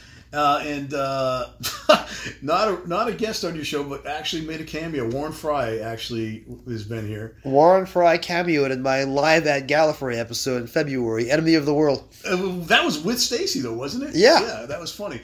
Yeah, no, Warren stayed here for 4 days, running up to a galley a few years back, and he's been in the library, of course. And I guess other than those two, interestingly, Bill Evenson's co-host on his Frankenstein Minute podcast, Tom Lang, he's been here. Huh. But because he's a huge horror fan. And you have been on the Frankenstein Minute podcast. Yes, I have played one of your episodes. Yes, I have. Bill Evenson, my wife won't let him in this house, so he'll never see Well, I'm glad I passed the cut. Of course. Anytime, Jason. I'd love to have you back. Man, this was a pleasure. And thanks for making a hike. I know I'm kind of out in the boonies here. I love it out here. All the west. You see the mountains behind our house and all that. I know. We were admiring on the drive down. Yeah, no. I mean, a lot of the westerns. We're driving into the valley, heading literally down into the floor. This is a town called Chatsworth. A lot of the westerns from the 40s and 50s were shot out here back when there was nothing out here. We passed Porter Ranch on the way down. Yep. And this is actually the last town in Los Angeles before you go into Simi Valley and another county. Actually, and there was actually right up in that hill a classic Star Trek episode was filmed. You can't get to the site now; it's private property now. A private little war with the Mugatu. Yes, yeah. That was their way of explaining Vietnam. Yeah, exactly. Not one of their best. That's a little heavy-handed. No, yeah. I can't remember. Did Roddenberry write that one? No, don't remember. His stuff was probably the most heavy-handed ever. He wasn't even really the showrunner anymore at that point. It would have been Gene Coon. Yeah, but whatever the case, he did have involvement in that second season, pending a few things, and he just, I don't know. He's not the best writer. How far are we from Vasquez Rocks? We are approximately 35 minutes. I've been there many times. I've hiked there many times. I love it there. There's so many nooks and crannies and so many paths out there. I think I was there 2 months ago, most recently. I actually took Tom Lang, Bill's co-host, there when he was out here too. Of course, you're referring to the famous Arena episode. And also, Star Trek Picard did an episode there as homage to Arena. Bill and Ted 2 also took place at the Vasquez Rocks. Oh, I did not remember that. Bill and Ted's Bogus Journey did a scene at Vasquez Rocks. There's a lot. What was it? Werewolf. God, what was the name of that? The Henry Hall werewolf movie that Universal did. I can't remember. There's so many damn things. My mind is broken. Not the 1935 one. Yeah. The Universal's first werewolf movie, I think. Yeah. That substituted for the Himalayas. Huh. Did not know that. Yeah, the very opening scenes. That is on my to-watch list. Yeah. Oh, it's a great movie. All right. No, so, yeah, this is... No. We lived in Los Angeles, but we were the eastern end of L.A. County. Where? Pomona. Oh, Pomona. Okay. Phillips Ranch, Diamond Bar. We were right in the middle of that. Way out there. Yeah, but it's still Los Angeles County, so it counts. That's barely. That's like I'm barely Los Angeles. Yeah, you're at the exact opposite corner, really. Yeah. Yeah. Wow. But we usually didn't come out this far north or west. But we were staying in Anaheim, so we were driving down into the valley, just admiring all the rocky outcroppings and the desert scenery. Oh, I love hiking, and I've hiked all this stuff. But California is car culture. New York is subway culture. It often takes me an hour to get anywhere by train, so a 90-minute car ride is nothing. I can't stand it either way. I hate being in the car. I avoid the freeways at all costs here. If I have to go down to Santa Monica, I'll go over the mountain and go down to Malibu and then cut over on the coast. But there's no traffic at the 5 driving to at 1 in the afternoon. Not going north, no. Apart from the mileage, we had no typical LA traffic this trip. Yeah, you may have some issues getting to the airport. Well, actually, no, you're doing a red eye. What time are you going to be at the airport? It's a red eye flight. Probably get there at 9. Oh, you'll be fine. Yeah. Yeah, no, this is a really cool place to live for a lot of these. They actually shot, I don't know, I never saw it, but The Mandalorian was shot up there too in the mountains. Oh, wow. Yeah, a bunch of it. Yeah. I never finished The Mandalorian. Episodes 1 and 2 bored me to tears. Yeah, it's just, it's not my genre. I've never been into the babysitting genre, so I don't watch it. I mean, I love Westerns, and people who are mad that I don't like The Mandalorian tell me it's that I don't understand Westerns yet, which is a complete bogus. I understand Westerns. I just don't think The Mandalorian is a very good example of the genre. Yeah, I don't think it's a good example of any genre. My biggest problem, and I accept Andor from this, Andor I think is the best Star Trek series, full stop. A lot of people have said that. I have not watched it. I won't spoil it, but basically it's 3-episode arc. So episodes 1 through 3 is a particular arc, 4 through 6 is another arc, episode 7 is transitional, 8 through 10 is another arc. Episodes 4 through 10 of Andor rival any other television science fiction that I've ever seen. Really? Incredible quality. Because even though it takes place in the Star Trek universe, most of the current Star Wars universe, there's a problem right there. Yeah. I don't know which was which. Most of the series set in the Star Wars universe get their emotional beats from props or quotes from the 1970s. When you're watching The Mandalorian, you're not watching it because you want to see a new story that's well told. You're watching it because, oh, I remember that prop, or, oh, that's a sound effect from the movie. So, when you're watching The Mandalorian, the big emotional beat in the teaser to The Mandalorian Episode 1 is that, oh, he has all these people frozen in carbonite in his ship. The problem is that's an emotional beat that doesn't work, because it's established in Empire Strikes Back that freezing somebody in carbonite is experimental technology that is used in Lando's industry, but it is not something used by bounty hunters. They do it as an emergency solution. Yep. So in universe, the actual Mandalorian would not have 20 carbonite frozen corpses on his ship. So it doesn't work. And then it's just very, very slow moving, and it's trying to be a Western, but oh, it's IG-88. That's the big emotional beat. So that doesn't work for me. Member berries. Exactly, but Andor takes place in the actual universe. You have a character who dresses up in a brown suit for a job interview. He puts blue milk in his Frosted Flakes. These are actual, real people living under the yoke of the Empire. And these silly references and callbacks aren't there. And when there is a callback, there is a 3-episode arc where Andor is imprisoned by the Empire. And that's part of him that turns him into a rebel. When you find out what they are making in that prison, that is a jaw-dropping, incredible moment. But because they only do it the one time, it works. That's a reference that works. Whereas the rest of Star Wars TV series are, oh, look at that. Look at that robot. You've seen that robot before. That's R5-D4. He was in 30 seconds in the movie. And now he gets the whole episode. So that's why the Star Wars series don't work for me, because they're coming at it from the wrong direction. Andor is just intent on telling a good story, and it does. That's all you need. That's what comes first. It really does. And people have lost sight of that nowadays in television, unfortunately. Yeah, same with Star Trek Picard. It's all about callbacks and flashbacks and Easter eggs. I just want to see a good story. Inferno is a great story. If you were to make Inferno now, it would all be about references to the original rather than just telling its own story. Oh, yeah. I can't wait till RTD brings the Primords back. I think he should. And he should have John Levine play a Primord. All right, Barsky, this was a great time. Let's go grab lunch. Okay.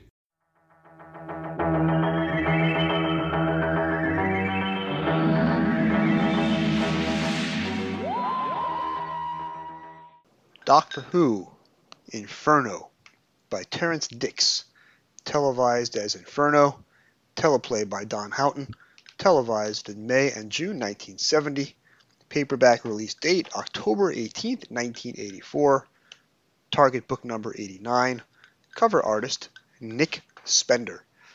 Inferno is the name of a top-secret drilling project to penetrate the Earth's crust and release a major new energy source. A crisis develops when a noxious liquid leaks out as drilling progresses. The green poison has a grotesquely debilitating effect on human beings. As the Earth's plight worsens, the Doctor is trapped in a parallel world, unable to rescue the planet and its inhabitants from the destructive forces of Inferno. Childhood memories. Nothing is stronger. When John Nathan Turner warned that the memory cheats, or to quote Billy Joel, slightly more prosaically in Keeping the Faith, the good old days aren't always good. I first encountered Inferno as a child, and is one of my signal Doctor Who memories. The book came out October 1984, just before I started watching the show, like days before, though I wouldn't start collecting the books myself until late January 1985, and don't recall buying Inferno until later that year. As I mentioned to Barsky earlier, we did a family vacation in Manhattan over winter break 1985. I will discuss that in a lot more detail in episodes 98 and 99 a few months from now. Inferno was the book I brought to read on that trip, which involved staying at the Grand Hyatt on East 42nd Street next door to Grand Central Station. By the way, the Grand Hyatt, formerly the Commodore Hotel, was renovated by Donald Trump in the late 70s, and if you ever want to read a masterclass on tax, fraud, and grift, read up on the history of what happened to that hotel, which is still in business as the Hyatt Grand Central, though under much reduced circumstances and not for much longer. But Inferno the book positively sang to me. This cover, oh this cover, in publication order, Nick Spender's second straight painting, miles ahead, at least for me, of the Aztecs. This is the end of the world. Mutating scientist, green scorch marks on white lab coat, smoke rising from Project Inferno behind him. He's up on a gantry, a prelude to a pretty epic TV stunt fall, and behind him from bottom to top is grayish smoke, yellow flames, and a bright orange sky. The neon tube logo is a slightly deeper shade of orange, and thus blends perfectly into the background. The spine and back cover are also orange, and remember, I am from the 70s, so burnt orange still sets my heart aflutter. Well, burnt orange and chocolate brown. The prevailing color scheme in every American Rec Room basement from the late 70s, burnt orange as in shag carpeting, and chocolate brown as in wood-paneled walls. And it wasn't just the cover. In my childhood memory, this was Terrence Dicks' magnum opus, a terrifying story told at breakneck speed and nary a wasted word.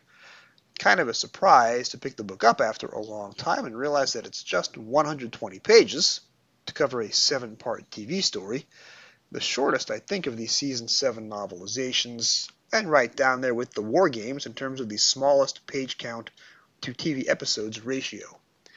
I loved this book as a kid, read it over and over, and acted it out when home alone again and again, along with Web of Fear, episode 24 of this podcast, State of Decay, episode 66, Mind of Evil, coming up soon, the novelizations I most loved to read aloud. I would have first seen Inferno on TV in early 1985, very soon after becoming a fan, when New Jersey Network, channel 26 on our cable system, got the Pertwee package. Remember, we had a 30-channel cable box, of which 6 buttons were PBS stations.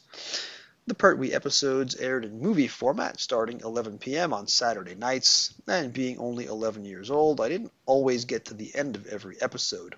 Fell asleep during episode 3 of Silurians, Only saw 15 seconds of Ambassadors of Death the first time around because my mom, well, she wanted to watch something on Channel 13, the Newark PBS station, which showed nothing but news and British costume dramas, well, when Sesame Street wasn't on.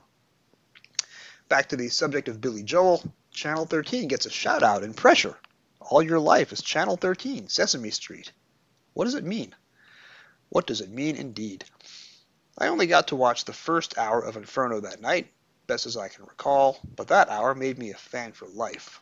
I'm pretty sure it's the first Doctor Who story that I ever dreamed. Green slime, mutating scientists, a science experiment gone dreadfully wrong, and the Pertwee Doctor who sang Rigoletto, which I already knew because my parents had bought a Pavarotti vinyl box set around the same time, and La Donne Mobile was quickly dubbed to cassette and played on just about every car ride we took every single weekend in the mid-80s. Not to mention that the book was released overlapping the 1984 Baseball World Series. That was the first World Series of which I watched just about every pitch. For convoluted reasons having to do with the Mets having lost their division to the hated Chicago Cubs, I was rooting for the San Diego Padres that year, and they did not do well in the World Series at all. For more about me and the 1984 Mets, tune into episode 17 of this podcast, The Three Doctors. That World Series, all 5 games of it, was played in 1984. By 1985, I'd forgotten baseball entirely and didn't watch baseball again until 1987, but I can still tell you the outcome of just about every inning of every game in the 84 World Series. October 1984, baseball, Inferno, PBS, John Pertwee, family vacation to the Grand Hyatt in Manhattan, Pavarotti. All these things fused together in my mind as if scorched together by green dish soap. All of which is a very long way of saying I'm desperate to see if this book still holds up. Terrence is usually at his best when he goes long. Talons of Wang Chiang and Spearhead from Space, for example, were both way longer than 120 pages, and those books were extraordinary. This is Terrence's first John Pertwee novelization in almost 4 years, since Monster of Peladon, episode 62. The first page is Terrence's typical epic world-building. Quote, the government, hypnotized by the force and conviction of Professor Stallman's arguments, dazzled by the prospect of economic problems solved forever, poured money and resources into the project. There was a sort of unspoken agreement. The Stallman project had to succeed. Now the project was nearing completion. And Terrence's famous description of Pertwee appears on the same page. Quote, he was an odd-looking fellow, this scientific advisor, tall and thin and beaky-nosed, with an old/young face, and a mane of prematurely white hair. Though not technically speaking in Season 7, this story was made pre-Buffon. Back to the page. He was dressed oddly, too, in ruffled shirt, an elegant velvet smoking jacket, the ensemble completed by a long, flowing cape. On page 10, Terrence gets into the script's act, prefiguring Stallman's eventual fate. Quote, there was something almost primitive about the man's bulky, broad-shouldered body and massive, close-cropped head, the neatly trimmed beard thrust aggressively forward. He looked like a gorilla in a lab coat, reflected Sir Keith, immediately ashamed of the uncharitable thought. Every character gets a neat introduction in the early chapters, even minor parts like the doomed Slocum and Bromley. Petra Williams, played on TV by director Douglas Camfield's wife, gets the same pleasant, open face that Peter Davison also had on the same calendar year's Fifth Doctor novelizations. Terrence adds backstory to Stallman, who, quote, had grown up in the ruins of post-war Germany. To have reached his present eminence must have taken years of terrible struggle against unimaginable difficulties. On page 16, Derek Newark's character, the last major guest character to be introduced, has a, quote, pleasantly ugly face. On page 19, though, Terrence seems at a loss about what to do with Liz Shaw in what's her last TV story, although fortunately not her last novelization. Quote, she was a serious-looking girl with reddish-brown hair. She wore a severely cut blue jacket, a rather incongruously frivolous-looking miniskirt, and a bright red blouse. Say what now? Girl. She has multiple degrees. She's a doctor like 7 times over. Still, Terrence adapts 99% of Episode 1, minus a couple of stray words of probably ad-lib dialogue, in a compact 18 pages. Douglas Camfield, probably pound for pound Classic Who's best director, though Martinez and Maloney and Harper are high up in the conversation, as are others, Michael Ferguson. Inferno moves at breakneck pace with lots of short intercut scenes and film inserts that must have been a nightmare for the vision mixer up in the control room on recording day. The Doctor and the Brigadier battling mutants high atop the big cooling tower is an iconic moment in episode 2, but while writing the book, Terrence has to grapple with the fact that in universe there was no reason for the characters to be up there, so Terrence gives us one. Page 28, quote, "The Brigadier looked round, confident that from such a vantage point they could not possibly be overheard." Terrence also adds a quick aside about the Krakatoa reference. And please, here's my own reference, read Simon Winchester's 2003 book on Krakatoa. Also, page 28, quote, "Some of the natives believed that the volcano had a kind of evil spirit, that it was alive." Now that's probably not true. I don't recall Winchester mentioning that in the book, but this is the fun kind of embellishment you get in a book aimed at the younger reader of 1984, most of whom grew up to become compulsive Winchester readers 20 years later. Or at least I did. Speaking of how Terrence enjoys getting into the head of the reader, Chapter 4 sees the Doctor observe Stallman's act of sabotage to the project computer, and in his own head exclaims, "Jumping Jehoshaphat." In all, the Episode 2 material takes up 2 chapters out of the book's 15, same number of chapters as the Episode 1 material, but Episode 2 consumes just 15 pages of text. The chapter again contains everything from TV, minus a few stray words, although Terrence turns TV's Venusian karate into Venusian Aikido. Chapter 5 introduces us to the Doctor Who concept of the multiverse, at a time when this wasn't really a thing in TV science fiction. Twilight Zone dabbled in it, The Parallel, A World of Difference, and Mirror Image, which inspired the Jordan Peele movie Us, not to mention Star Trek TOS's Mirror Image.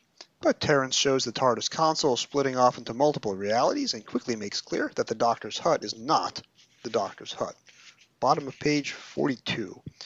For what seemed a very long time, the Doctor had been whirling helplessly in some kind of limbo, a place where not only time and space, but the fabric of reality itself seemed to be distorted.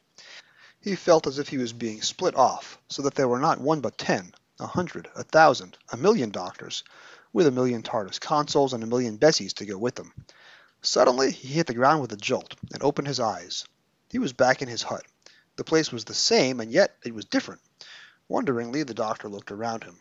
To begin with, it was neat, an unlikely state of affairs where the Doctor was concerned. He liked a bit of clutter. This hut, was fanatically, meticulously tidy, like an army barrack room on the eve of inspection. In fact, the whole place had a distinctly military air. The wall shelves that had formerly been piled high with the Doctor's books and papers and journals and scientific instruments now held nothing but rows of metal boxes labeled according to some kind of code. Walls and floor were spotless. There was a large poster fixed to the wall beside the door. It showed a thin-faced, rather cruel-looking man with a neatly trimmed mustache. Beneath the picture there was a slogan, "Unity is Strength." Beneath it was a symbol, 3 arrows radiating from a common hub. The book accelerates when covering the episodes 3 through 6 material, Terrence omitting the sequences in each episode which flash sideways to what's happening in the real world. All of Sir Keith's scenes leading up to his fatal, or his near-fatal, motor vehicle accident are cut out of the book, for example, but Terrence still has time to pay observational humor to what's left. Page 52, quote, "The Doctor was standing in front of the brigade leader's desk, Benton at his elbow. There was an armed sentry at the door. The brigade leader was sorting through his papers, pretending that the Doctor wasn't there. It was, thought the Doctor, one of the oldest interrogation techniques in the book. The Doctor, however, was getting bored." And page 53 has one of, well, probably Terrence's greatest paragraph of them all, setting aside his many classic opening sentences. His long paragraph describing how this fascist parallel England came to be. The Doctor fell silent, wondering just what had happened to alter the history of England so drastically. Perhaps the English had lost the Second World War. Or perhaps there had never been a Second World War. Not for England, that is. Plenty of people had wanted to make peace with Hitler in 1939, and again in 1940, after Dunkirk. Perhaps in this world they had succeeded. England had kept out of the war, the Americans had stayed neutral, and Hitler was left to rule the Europe he had conquered. Then, sooner or later, the fascists in England would have staged a coup, and set up a fascist state in the style of their Nazi friends. That was it, decided the Doctor. Not foreign invaders, but fascism, of the homegrown variety. So, there's not a lot of extraneous detail. The prose is as breathless as Camfield's meticulous direction, but the few extra added bits are golden. And even with several TV scenes missing, Terence finds time to include some new dialogue, perhaps scripted for TV but cut, about the Doctor going with the King of England to Maxim's in Paris, Maxim's later referenced on screen in The Great City of Death, or about Benton in the parallel world being called Platoon under Leader Benton. Speaking of which, while we all have our John Levine stories, Douglas Camfield was 1,000% right to elevate him from monster performer to main character. Nasty Benton gets a cliffhanger all to himself, the great honor. TV's episode 3, and John Levine is superb as Benton's evil self. Come on, where are you? What do you think you're doing? Trying to find a particular microcircuit. I may be able to repair your computer for you. Outside. We've got a firing squad waiting for you. You idiot! If I don't repair this computer, you'll be... Look! Are you coming with me quietly? Or do I shoot you here and now?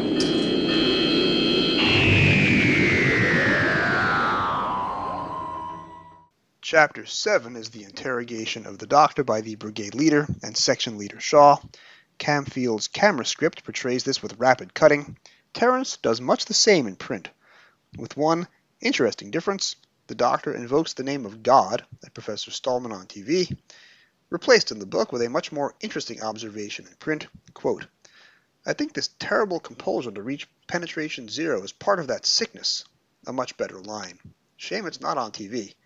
Chapter 8 adds very little internal thought processes to the action, but the episode 4 cliffhanger is one of the towering achievements of Doctor Who, and Terence writes it exactly as done on TV. 0 minus 40 seconds. You must stop this countdown before it's too late. Do you hear me? You must stop it. Gate leader, shoot that man now. You can't do that. It's just murder. If you break through the Earth's crust now, you'll release forces you never dreamed could exist. Moves to final phase. Listen to that. 0 That's the sound of minus this 20 planet seconds. screaming out its rage. Countdown will now proceed by seconds. Go on, run for it, run!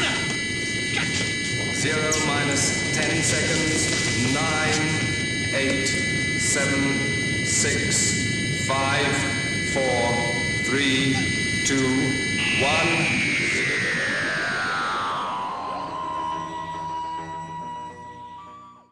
On page 77, the Doctor practices not only Venusian Aikido on an enraged Professor Stallman, but also Martian karate as well. That's a pretty nifty bit of forgotten Doctor Who lore. We've heard plenty about the Third Doctor's affinity for Venusian martial arts, but not so much the Martian. On page 81, Terence takes a little bit of time to get into the heads of the nameless, speechless characters played by extras to give us an in-universe look at what the end of the world on this parallel fascist Earth really means. Quote, numbly they obeyed Benton's commands, hoping desperately that somehow obeying orders, not thinking, would save them. The shortening of the book in comparison to the TV is most notable in episodes 5 and 6. A long Greg and Petra scene from episode 5 about the end of the world is reduced to 3 short paragraphs, bottom of page 81 to the top of page 82. Although interestingly, Terence keeps the scene where John Pertwee plays a radio announcer, cut for UK broadcast, not listed in Chrissy's online episode transcript, though that scene was kept for the North American release, and I had it on my 1990 off-air VHS copy. I had taped the William Hartnell episodes in 1987, but nothing else, and then I started a quote-unquote Best of Doctor Who collection when my local PBS started re-airing the Pertwees in June 1990. Volume 1 was Ambassadors of Death, and this, all 14 episodes on one 6-hour cassette in super long play format. Boy, do I miss that cassette, even though Ambassadors was still in black and white, and even though a Blu-ray Season 7 collection must surely be coming soon. Please? There's a really effective but callous sentence on page 87, as fascist Benton is mutated by the Stallman creature. Quote, he, the Doctor, could do nothing to save Benton, but his fate made a useful diversion. Otherwise, there's not a whole lot of TV's Episode 5 and the corresponding book passages, chapters 9 and 10. It takes up just 14 pages, a second Petra Gregg scene cut that would have taken place in between the chapter 9-10 break and the Sir Keith scene back on Real Earth setting up his car crash. Episode 6 is similarly condensed, just 15 pages, chapters 11 and 12. The 3-scene sequence set back on Real Earth is entirely missing.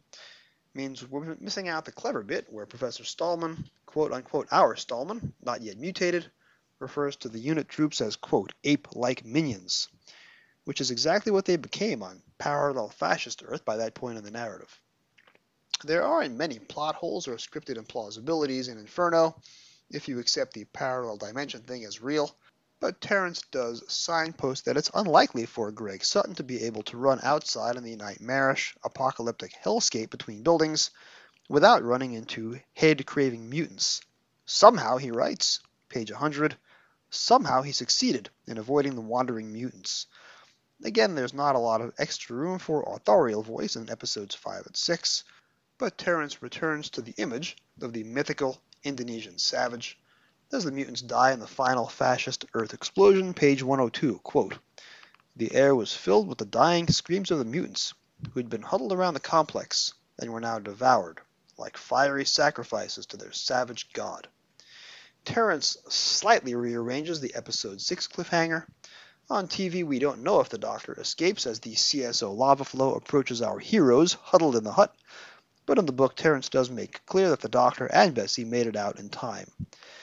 And this is where I find the biggest fault with the book, if you can call it a fault, because this is about 15 to 20 pages below Target's typical maximum word count back in the day, and because Terrence did a lot of 135 to 140 page books in the late 70s, you could only imagine what he could have done with those extra 15 pages. We get nothing on the brigade leader. Oh, there's the joke about I can see why I agree with that mustache, but Terrence could have dipped into the Third Doctor's head and explained to us just why this fascist brigade leader is so frightening. First as a ruthless man of action, and then as a terrified bully who doesn't want to die. Terrence had been around the production office almost since Nicholas Courtney's first appearance as Colonel Lethbridge Stewart, and he even novelized that debut appearance in Doctor Who and the Web of Fear, episode 24. Over on Twitter, Ian McIntyre has pointed out that the Colonel, in Web of Fear, exhibited some of the same character traits to those of the brigade leader, most notably hoping to commandeer the Doctor's TARDIS to escape from the Yeti-infested underground. Terrence could easily have leaned into this, had the book been longer. We also don't get any scenes from Section Leader Shaw's point of view. She murders her superior on page 102, or at least shoots to maim, but we never get the moment showing why she breaks faith with her own government and sides with the Doctor's agent of chaos instead. Of course, to say all this is to criticize the book for what it doesn't do, rather than evaluate what it does do. Fortunately, what it does very, very well. Sometimes Terrence says in one sentence what other writers would need 3 pages to say. Page 115, quote, the Doctor's mind was filled with seas of glowing lava, with the terrible spectacle of a world destroyed. For a book this brief, that's a pretty powerful sentence in context. Chapter 13's title is a funny inversion on our usual favorite Terrence chapter title. It's called Return to Danger, rather than Escape to. The first page and a half condenses all the real-world scenes that Terrence deleted from the episodes 5 and 6 material. In chapter 14, Terrence removes the reference to the Doctor calling the Brigadier brigade leader, a slightly missed opportunity. Interestingly, though, he adds a brief moment for chapter 13, probably scripted for TV, and then not filmed or deleted in the edit, or maybe just added to cover a seeming plot hole, where Greg Sutton overhears that the Doctor has returned to danger. In chapter 14, as on TV, Sutton mentioned that he's heard this.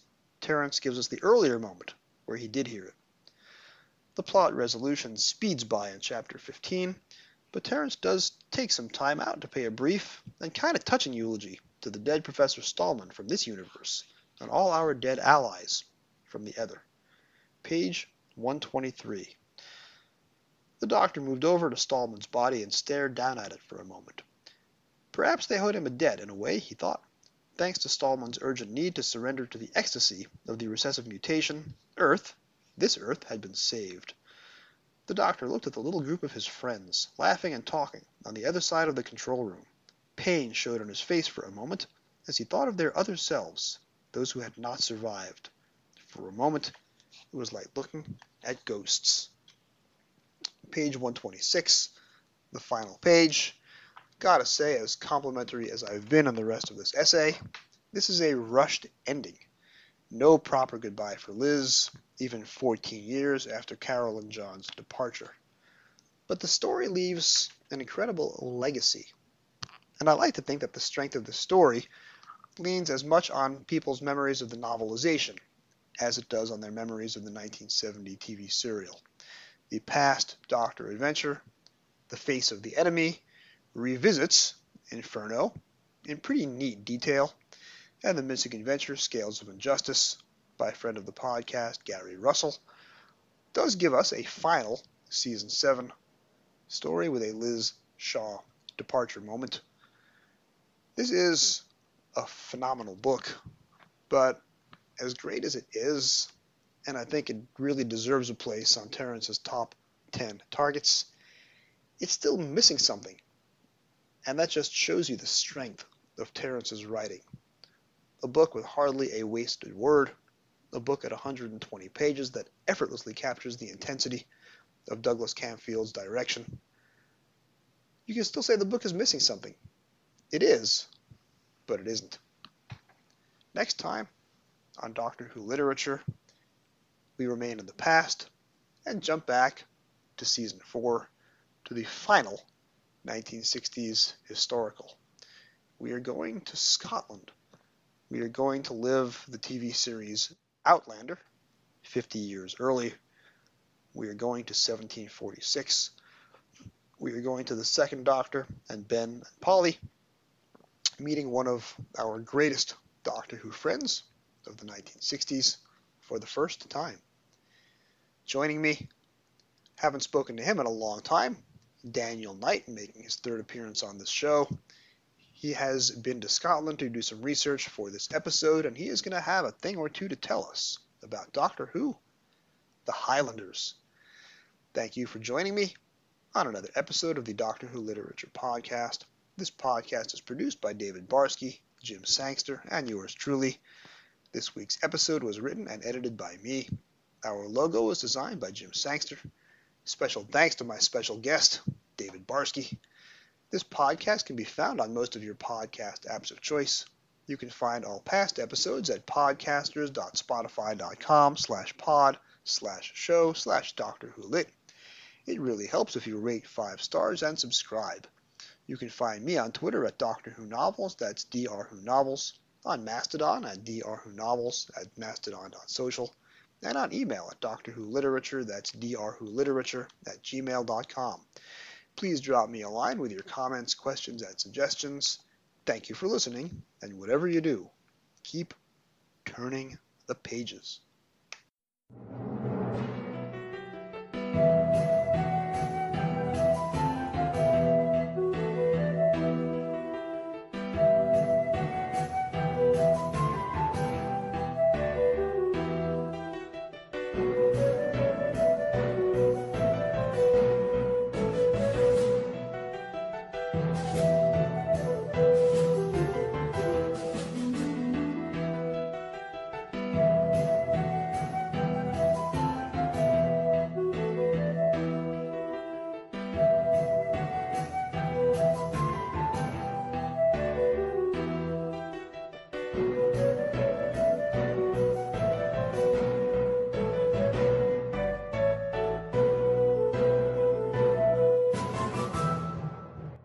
Direction point! Direction point! A Doctor Who Podcast Network.